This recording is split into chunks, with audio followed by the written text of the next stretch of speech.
안녕하세요. 피오디오 포도입니다. 오늘은 그동안 많은 질문을 받았던 신경정신과 병원 찾는 방법과 대략적인 진료비 정보를 드리려고 해요. 그리고 오랫동안 스스로 많이 고민한 나는 왜 우울증에 걸렸을까에 대한 답을 드리려고 합니다. 병원 정보부터 드릴게요.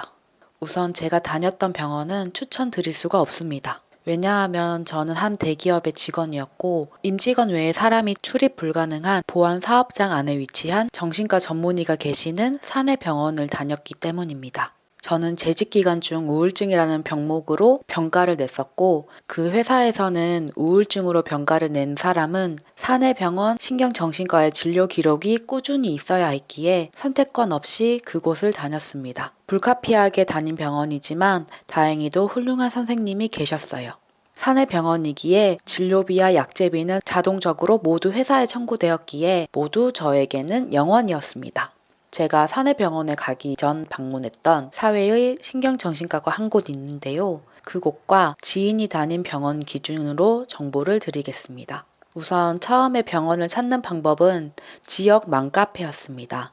정신과는 피부과처럼 대단한 홍보 활동을 하지 않고 눈에 띄는 비포 앤 애프터를 만들어내기에도 힘든 과입니다.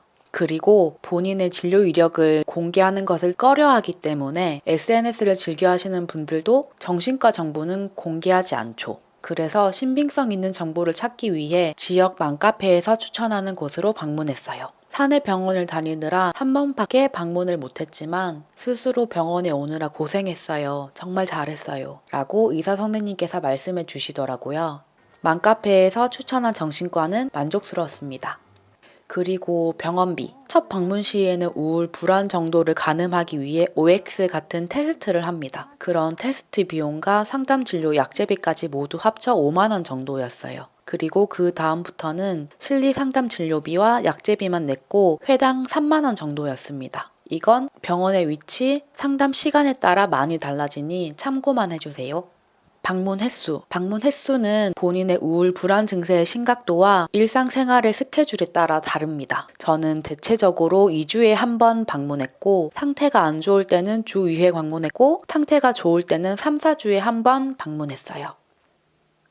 그리고 이제는 정말 오랫동안 고민한 나는 왜 우울증에 걸렸을까에 대한 주제로 이야기를 해볼까 합니다. 처음에는 제가 예민해서 걸린 줄 알았어요. 왜냐하면 항상 평온한 남편에 비해서 저는 예민하거든요. 그래서 저는 상대적으로 우울과 불안을 잘 느껴서 걸렸다고 생각했습니다. 그런데 아니더라고요. 왜냐하면 제가 남편보다 예민한 것은 맞지만 주변 지인들을 보면 그 중에서 저는 예민한 편에 속하지 않습니다. 그렇다고 해서 아주 둔감한 것도 아니지만 상대방의 기분을 아주 실시간으로 캐치해내지는 못해요. 예민한 지인들을 보면 사소한 외모 변화를 정말 잘 캐치해내고 주변 사람들의 사소한 감정 변화도 잘 읽습니다. 그리고 이건 어느 정신과 전문의의 유튜브를 보고 알게 된 것인데요. 본인이 가까운 지인에게 잘 서운해한다, 즉 잘 삐친다 싶으면 그게 예민한 거래요. 본인이 예민한지 여부는 위에 작은 테스트, 잘 삐지는지로 바로 아실 것 같아요. 그리고 그런 말이 있죠. 우울증에 걸린 사람들은 착한 사람이다. 주변 환경과 지인에게 맞춰주기만 하는 착한 사람이 걸리는 병이다. 라는 말이 있죠. 저는 선한 사람은 맞지만 그렇다고 해서 마냥 착한 사람은 또 아닙니다. 싫은 건 싫다고 잘 표현하는 편이에요. 저는 착하지도 않은데 왜 우울증에 걸렸을까요? 오랜 고민 끝에 제가 찾은 해답은 이것입니다. 나의 인생 영순위에 내가 아닌 다른 것을 놓아서입니다. 영순위에 나 말고 놓는 것엔 뭐가 있을까요? 이를테면 나보다 더 소중한 가족, 지인을 챙기는 거죠. 본인의 너무 소중한 자녀를 최우선으로 챙기다 보니 본인을 못 살펴서 아픈 거예요.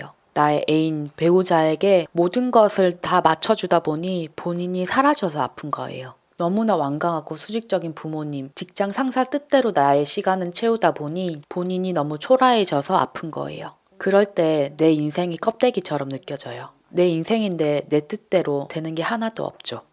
이것 외에도 영순위에 나 말고 놓는 것이 뭐가 있을까요? 나 스스로의 정체성이 아닌 나의 성적, 성과, 나의 재산, 나의 연봉, 회사 이름, 나의 SNS 팔로워 수, 좋아요 개수 등 나의 사회적인 성과를 더 중요시하는 겁니다. 내가 어디선가 상을 타거나 뛰어난 성적을 냈을 때만 나를 인정해 주는 거죠. 내 인생 영순위에 놓아서 죽도록 노력했는데 결과가 안 좋다면 당연히 그 누구보다 본인이 제일 상심이 크겠죠. 그런데 본인을 도닥여 주지는 못하고 스스로를 질책하고 비난하다 보면 누구보다 내가 나를 못났다고 생각하고 나를 등한시하게 됩니다. 가까운 지인이 나보다 좋은 결과지를 받았을 때 당연히 부럽고 질투심이 생길 수 있는데 그 감정들을 부정하다 보면 내 존재 자체를 부정하게 됩니다. 우울증 시리즈를 연재하기 위해 많은 고민도 하고 정신과 전문의의 영상을 찾아보기도 하는데요. 금쪽이의 데모 오은영 박사님께서 그런 말씀을 하시더라고요. 모든 감정은 옳은 거야. 인생에는 희노애락이 있습니다. 기쁠 때도 있고 신날 때도 있지만 당연히 화도 나고 슬플 때도 있죠. 누구나 삶의 고비는 찾아옵니다. 저에게도 이미 왔었고 지금은 잘 이겨냈지만 미래에도 당연히 올 거예요. 화가 나고 슬픈 감정은 억누르고 부정하면 스스로를 부정하는 단계로 발전되는 것 같아요. 정말 슬플 때는 차라리 펑펑 울라고 하잖아요. 꾹꾹 참을 때는 오랜 시간 동안 가슴만 먹먹한데 오히려 펑펑 울고 나면 숨통이 트여요. 감정은 당연한 것이고 당신이 느끼는 감정 모두 옳은 것입니다. 그 감정이 오는 것을 두려워하지도 거부하지도 마세요. 다만 그 감정이 내 안에 오랫동안 체류되지 않게 잘 흘러나갈 수 있게 감정에 충실해 주세요. 많은 분들이 저에게 SNS 다이렉트 메시지나 이메일을 통해 문의해 주십니다. 그런데 제가 답변을 드리진 않습니다. 죄송합니다. 왜냐하면 장문의 글로 호소함으로써 제 마음도 크게 동요되고 도움을 드리고 싶지만 저의 짧은 답변, 길이를 더하려다 섣부른 단어 선택과 오만한 문장으로 더 상처를 줄 수 있다고 생각해서 그럽니다. 정신과에서 상담 치료를 받아보신 분들이라면 다 알겠지만 그 치료 시간 동안에는 의사 선생님들께서는 극도로 물을 아끼고 경청만 해주셔요. 저는 오랜 진료 기간으로 의사 선생님에게 쌓인 신뢰와 그분의 신경정신과 전문의로서의 경력을 존중하는 마음에 아주 가까운 가족, 지인에게도 털어놓지 못했던 저의 생각과 감정들을 많이 호소했습니다. 정신과 병력이 없는 사람들은 생각보다 상처 주는 말을 잘해요. 내가 겨우 용기 내에 터놓는 감정들에 보통 사람들은 너 너무 유난스러운 거 아니야? 너가 예민한 것 같은데? 라며 내가 이상하다고 대답해 줄 수도 있습니다.